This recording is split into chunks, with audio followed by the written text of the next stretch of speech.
J'ai le droit à 25 minutes 36. Ah. Bonjour à tous mes abonnés, aux frères et sœurs et aux amis. Mon rabbi, je te bénis, ainsi que les frères et sœurs. Et je sais pas où j'ai mis le truc. Ah ouais, ça. Attends, je vais essuyer un petit peu mes carreaux là, vas-y. Tic, tic. Hein, c'est mieux, ouais. C'est mieux comme ça. Ouais, c'est mieux. Comme on pose les doigts dessus, évidemment. Hein. Qu'est-ce que je disais? Oui, enfin, les frères et sœurs, les amis. Il y a toujours quelque chose pour me distraire. Alors, j'ai beaucoup de choses à dire. Hein. Attends, j'ai marqué. Voilà, Christine Varlet. Voilà, là, je l'ai bien prononcé. Merci de t'être abonné à ma chaîne. Voilà. Merci à Sébat. Merde, qu'est-ce que j'ai noté, moi? J'écris comme un cochon. Hein. À Sébat Pro. Voilà, Sébat Production. Merci de t'être abonné à ma chaîne. Voilà. Bon, alors là, il y a un mystère, encore un mystère sur ma chaîne qui s'est passé. Hein. Je me retrouve abonné à une chaîne que je me suis jamais abonné. Ça fait plusieurs fois que je me retrouve abonné à des chaînes que je ne suis pas abonné YouTube. Je sais pas ce que vous faites, mais franchement, là, c'est vraiment du n'importe quoi. Et Pléfa de Martiti, Guyane. Je sais pas ce que tu t'es pas abonné à ma chaîne et je me retrouve abonné à ta chaîne. Mystère à boule de gomme. Je sais bien qu'il y a des miracles dans le monde qui se fait, mais quand même, se trouver abonné à des chaînes qu'on ne s'est pas abonné, franchement, excuse-moi Jésus, j'ai fait un peu d'humour, hein, Seigneur, tu m'en voudras pas. Franchement. Ça fait 2-3 chaînes que je retire dont je n'étais pas abonné. Et ils n'étaient pas abonnés à ma chaîne. Hein. Bon, bah, je salue Réservoir APPS, Taco, Agnès Tarot, Dragonette Dragon, voilà, le Maquis, Chris la Parole, puis il y en a d'autres, hein, Infotech Musique, et puis voilà, je vous fais de la pub, hein, voilà, voilà. Bon, mon rabbi, il y a SQ Vérité Jésus, Richard SQ Vérité Jésus, hein, la chaîne, aussi, je l'ai pas marqué, mais je le dis.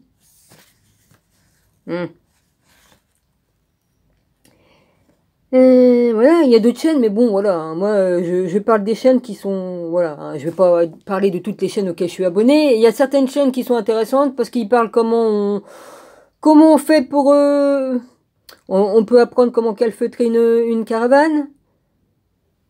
C'est dommage que je suis pas là-bas parce que j'aurais pu te donner enfin, montrer pas mal de choses à faire, mon ami, pas mal de trucs.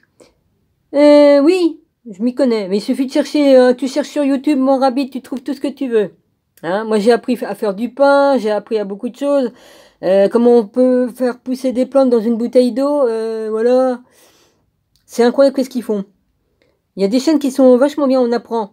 Sans terre, sans rien, tu fais pousser des plantes. Moi, je suis en train de faire pousser de l'ail. Ouais. Mais j'arrive à faire pousser de tout, j'ai la main verte. J'arrive à faire pousser du raisin. J'arrive à faire pousser des trucs, mais bon, comme j'ai pas de bonne terre, je fais du terreau moi-même, hein, avec les déchets des légumes. J'arrive à me faire du terreau, mais bon, puis comme on peut pas aller au magasin, moi je pense que le marchand de fleurs, ils sont fermés, hein, ça doit pas être indispensable, donc ça doit être fermé, sinon j'aurais acheté ce qu'il faut, mais bon, voilà. Sinon c'est pas dur, hein. J'ai réussi à faire pousser un truc de clémentine. Ça commençait à pousser, mais malheureusement je l'ai pété le truc. Alors j'ai remis ça dans un peu de terre que j'ai là, et ça a l'air de reprendre. Tout reprend. Je fais pousser des lentilles pour voir comment que ça fait. Je fais pousser des noyaux d'abricots, de pêche, tout ça. J'essaye de me démerder, j'apprends. Voilà.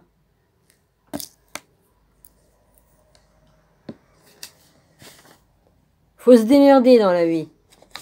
J'ai un balcon, mais j'ai plus accès. La porte-fenêtre s'ouvre plus, c'est bloqué. J'ai tout essayé, j'arrive pas à la débloquer. Mais de toute façon, j'ai pas envie de... Bon, j'aimais bien ouvrir mon balcon, voilà, un petit peu, pour que le soleil rentre plus par la porte-fenêtre que de passer par la fenêtre d'à côté. Mais bon, qu'est-ce que je voulais que je vous dise? Ben, voilà, ça c'est dit. Voilà, merci à tous. Ma dragonnette, j'aurais pu te donner des astuces aussi, mais bon, voilà, hein, je sais pas si tu regardes mes vidéos, mais J'aurais pu te donner des astuces aussi. Il y a beaucoup de choses que je peux donner, beaucoup de choses. J'ai beaucoup étudié et puis je regarde beaucoup de vidéos, donc voilà. Voilà. Qu'est-ce que j'ai refait de ma loupe, moi? Je sais même plus ce que je fais, moi. Elle est dessous ou pas? Je l'avais mis... Ah oui, à côté de moi. Bon, bah je reprends sur Marie-Madeleine. Hein. Je retourne un petit peu en arrière, hein, parce que ça a coupé à un moment donné. Donc je retourne un peu en arrière et je continue. Voilà. Alors, la femme aux manches vertes. Page 203. Un maître flamand du Moyen-Âge a peint Marie-Madeleine en train d'enseigner l'Évangile. Les gens rassemblés autour d'elle, en milieu naturel. Tableau 18. Vêtue d'une robe de brocart brodée de motifs représentant des vignes, elle partage son message d'espoir et de régénération. Le bateau sur lequel elle a rejoint les rivages de la Gaule est visible dans le lointain. Cette peinture est liée à plusieurs thèmes qui se recoupent avec Marie-Madeleine. Il n'y a pas d'église. Madeleine ne peut pas prêcher depuis une chaire, mais uniquement à l'extérieur, comme c'était le cas d'hérétiques du Moyen-Âge et de réformateurs qui se rencontraient la nuit dans des endroits isolés pour partager leur foi. Des artistes des Pays-Bas étaient particulièrement conscients de la pratique clandestine de leur foi du fait des mesures répressives de l'Acquisition espagnole qui leur avaient été imposées pendant le XVIe siècle sous le règne des monarques espagnols, Charles V et Philippe II. Philippe II, c'était pas Philippe le Bel ou... Non, bah, je dis peut-être une connerie, il y en a plusieurs Philippe. Hein. Charles V et Philippe II. Marie-Madeleine représentait ceux qui étaient en dehors de l'Église dans leur lutte pour la liberté intellectuelle et religieuse. Le dessin de la vigne sur sa robe est le rappel omniprésent du thème de la régénération associé avec celui de la féminité qu'elle représente. Le vêtement de l'épouse messianique du psaume 45, cela fait aussi référence aux paroles de Jésus dans l'évangile de Jean 15. Je suis la vigne, vous les sarments. 15.5. Et montre la continuité de Marie-Madeleine avec le message riche en enseignement de l'évangile qu'elle enseigne. Tandis que beaucoup de portraits de Marie-Madeleine datant du Moyen-Âge la montre vêtue de cramoisi ou de brocart en or. Quelquefois, les deux, un grand nombre d'artistes, y compris Dante, Rossetti et Agnolo Bronzino, voire tableau 24, ont choisi de l'habiller de vert, couleur associée à la fertilité et au renouveau, comme dans le Vériditas, au principe de la sensibilité à l'environnement exprimé en poésie et dans d'autres travaux de Hildegard von Bingen. En réalité, Marie-Madeleine est souvent représentée vêtue de vêtements propres à une femme enceinte, et elle semble enceinte. Ben, elle l'était. À l'évidence, sa robe verte cache visiblement un état de grossesse avancée. De la résurrection de Lazare, de Gengento Saint-Jean, tableau 7, et dans Marie-Madeleine, la triptyque de la famille Braque de Rogier van der Winden, voir tableau 6. Sur le panneau de gauche, elle porte une tunique qui se lasse sur le devant. Étant donné que les femmes à l'époque du Moyen-Âge ne portaient pas beaucoup de robes, c'était un vêtement spécifique aux femmes enceintes, qui s'ajustait facilement selon l'état d'avancement de la grossesse. Le brocart doré et les X rouges, si souvent associés à Marie-Madeleine, et à son grand secret, se retrouvent sur les manches de son chemisier. Ben oui, je me suis vue, moi, comme j'étais Marie-Madeleine. Dieu m'a montré. Et c'est comme ça que j'ai su que j'étais enceinte ce jour-là. Le jour où c'est qu'ils ont crucifié Jésus. Beaucoup des travaux réalisés par Georges de la Tour sur la Madeleine repentie, réalisés en 1636 et 1644, montrent aussi une femme qui est à l'évidence enceinte, surtout dans la Madeleine repentie, ou Madeleine et les deux flammes, tableau 19, parce que les deux flammes sont un symbole ésotérique pour les bien-aimés, dans l'image du parfaite symbiose qui offre la signification de la peinture semble claire. Sur la table, près d'elle, on aperçoit une perle de belle taille, quoique de forme irrégulière, qui semble être de grande valeur et qui est en fait une métaphore du royaume de Dieu. Comme Madeleine elle-même, la perle était cachée, très loin de tous et profondément, ce qui fait que personne n'avait réalisé qu'elle était perdue ou même n'avait aucune piste à suivre pour retrouver l'une des premières peintures de Marie-Madeleine réalisée par la Tour. Madeleine repentie ou Madeleine de la lumière de la nuit, tableau 20, apparaît dans le film de Disney, La Petite Sirène. Au fond de l'océan, parmi le trésor de la petite sirène, elle avait été récupérée au bord d'un galion englouti, liquidée comme Madeleine, réduite au silence lorsqu'elle avait été traitée de prostituée. Une autre peinture de Marie-Madeleine, la majestueuse fresque du XVe siècle de Piero. Alors Piero, ça s'écrit P-I-E-R-O. Della Francesca, dans la cathédrale d'Arezzo, représente une femme de taille imposante vêtue d'une robe de couleur verte, les épaules recouvertes d'une cape rouge et blanche. Nous savons que le vert est le symbole de la fertilité, le rouge et le blanc représentent la passion et la pureté, attributs qui ne sont d'ailleurs pas mutuellement exclusifs, mais plutôt hautement souhaitables chez une épouse.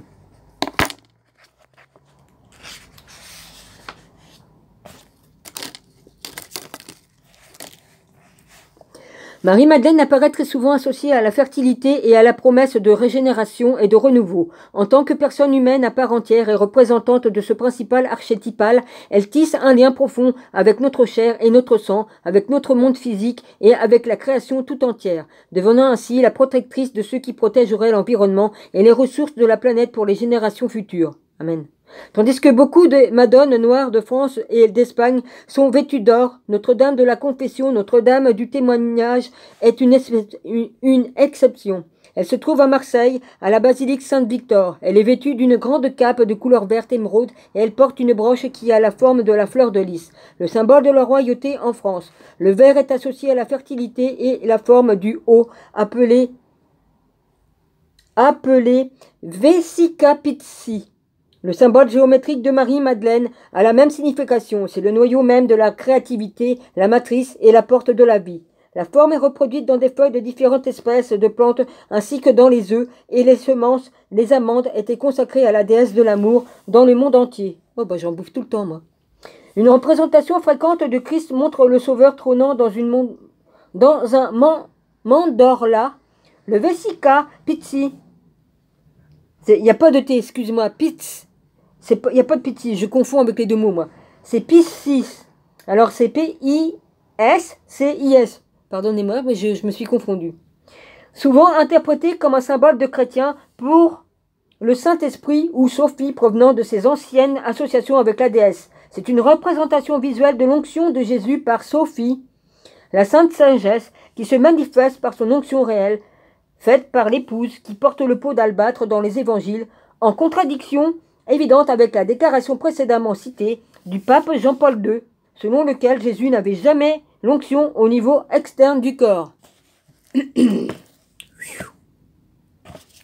ne dis rien, je pense tout haut. Enfin, je me comprends. Je ne dis rien, mais je le pense fort. Voilà. Le vert est associé à l'espoir, à la régénération et à la transformation aussi. On retrouve une incarnation médiévale de la femme en vert sous les traits de la mère nature dans le personnage de Marion, la compagne de Robin des Bois. Oh, j'aimais bien Robin des Bois. J'étais fan comme j'étais gamine. Les héros populaires et son épouse fournissent une autre légende d'union sacrée ainsi que le principe de sensibilisation à l'environnement qui résonne en nous. Il reflète les personnages du roi et de la reine du mois de mai, ainsi que les rites de la fertilité qui célébraient la régénération printanière de la force de la vie. Youpi, je suis née au mois de mai, moi. Ben, j'ai le droit d'être contente d'être née au mois de mai.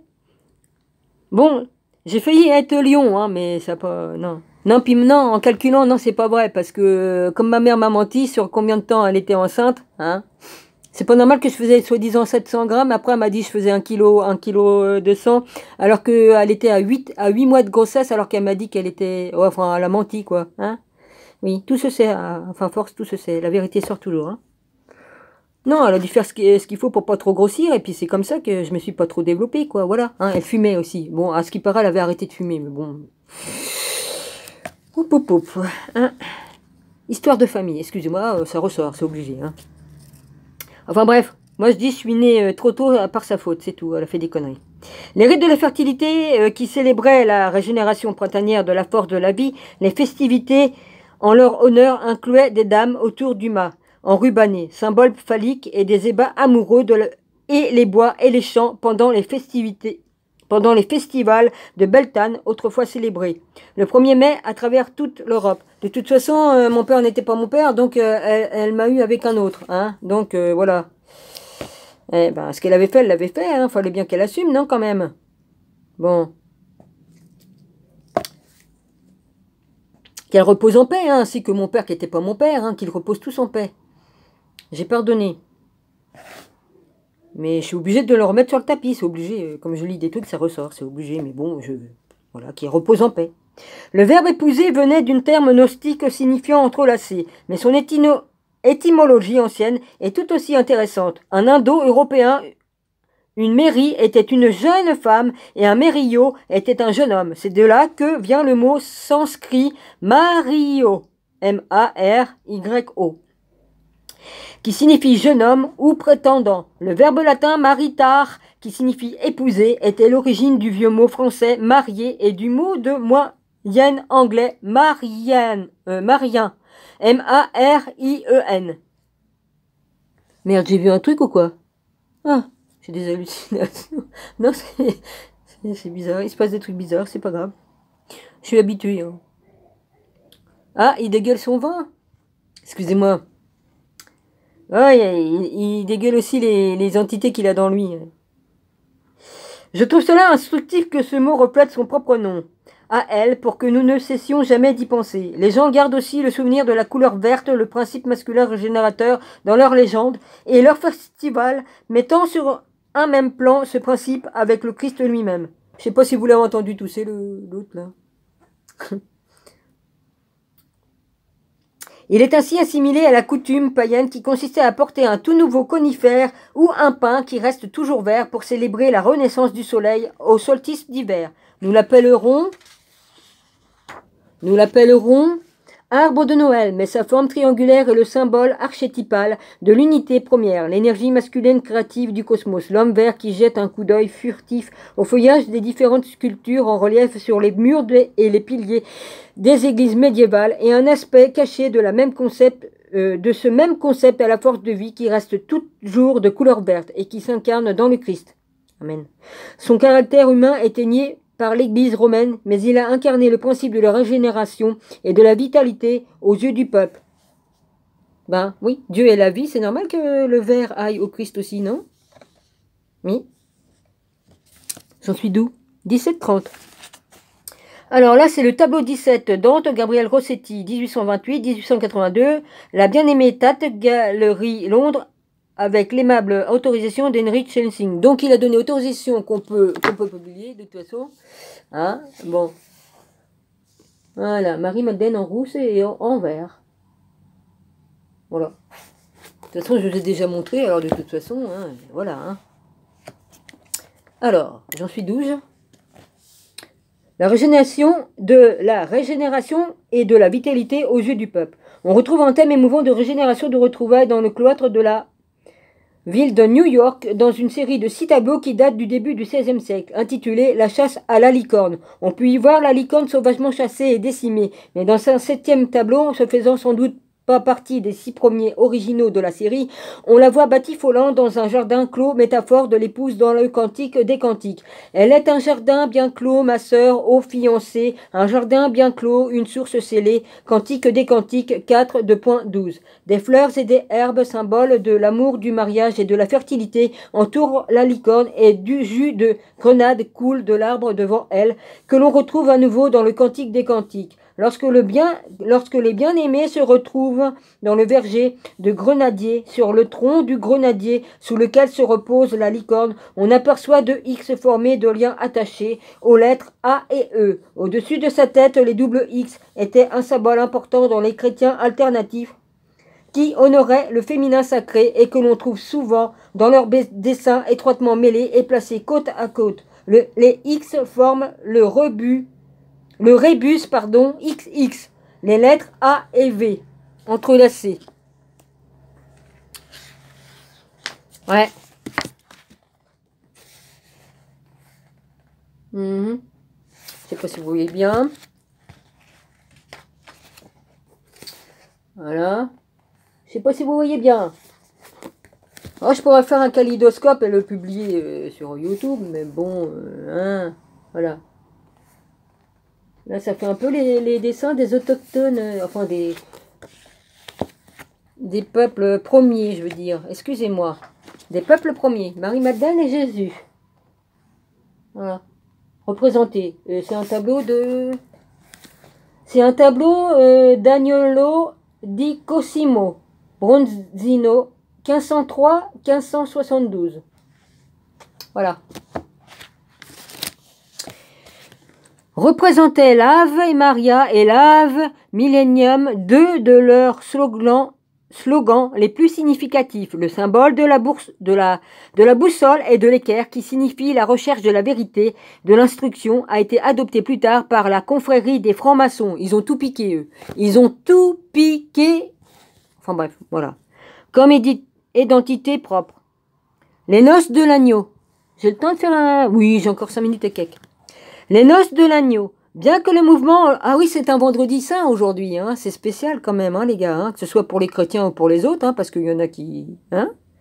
Il y a des juifs qui ont accepté Jésus, hein. Il y a une branche qui l'ont accepté comme leur sauveur et Dieu.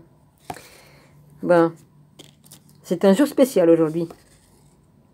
Bien que le mouvement en lui-même n'ait pas duré très longtemps, environ 10 ans, le style de l'influence des pré-raphaélites se sont perpétrés au cours du XXe siècle, en 1916. En l'île de Mull, située au large de la côte ouest de l'Écosse, une église a été érigée en l'honneur de Sainte Marie dans la petite ville de Dervaig, D-E-R-V-A-I-G. Les habitants ont travaillé avec diligence pour créer leur Kilmore, église de Marie, destinée à devenir le centre de leur culte. L'une des magnifiques vitraux de Kilmore représente un intérêt tout particulier pour notre étude des différents visages de Marie-Madeleine, tableau 21. La mosaïque couleur vive représente le couple du Christ célébrant ses noces. Ils se tiennent par la main, leurs mains droites jointes, un symbole largement reconnu comme étant celui du mariage, toujours en usage dans les rites du mariage de certaines confessions chrétiennes. Le vitrail représente très clairement les noces de l'agneau et de son épouse. La ville sainte telle que l'a prophétisé l'Apocalypse, derrière le couple près de la porte, on aperçoit les tours jumelles, le symbole médiéval qui représente les remparts de Jérusalem. Dans les rites anciens du mariage sacré, l'épouse était représentée et identifiée par sa terre, sa ville et ses villages, ainsi que par son peuple. Nous avons souvent remarqué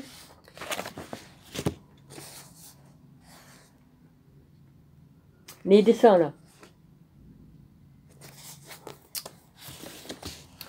Nous avons souvent remarqué dans la Bible des Hébreux que l'expression « fille de Sion » se réfère à Jérusalem, la ville, mais aussi à la totalité de la nation juive. Dans une doctrine ultérieure, le titre de fille de Sion était l'un des ceux qui étaient transférés à Marie, la mère de Jésus, mais dans ce cas présent, la ville sainte est identifiée comme étant l'épouse de Jésus et non sa mère. L'épouse de Jésus, Marie-Madeleine. Notre attention est de nouveau mise en éveil par une phrase que nous trouvons dans le Cantique des Cantiques. « Je suis un mur et mes seins en figurent les tours ». Cantique des Cantiques 8.10. Dans l'ancien poème liturgique, l'épouse se décrit elle-même en utilisant la métaphore de la ville sainte. Ces tours de guet et ces murs, nous pouvons peut-être mieux comprendre comment les tours jumelles de la ville de New York représentaient le pays et le peuple du royaume, et oui, du monde comme le symbole représentant la citadelle ou ville de Dieu. L'explosion du 11 septembre 2001 était un coup porté à la civilisation construite sur des bases judéo-chrétiennes.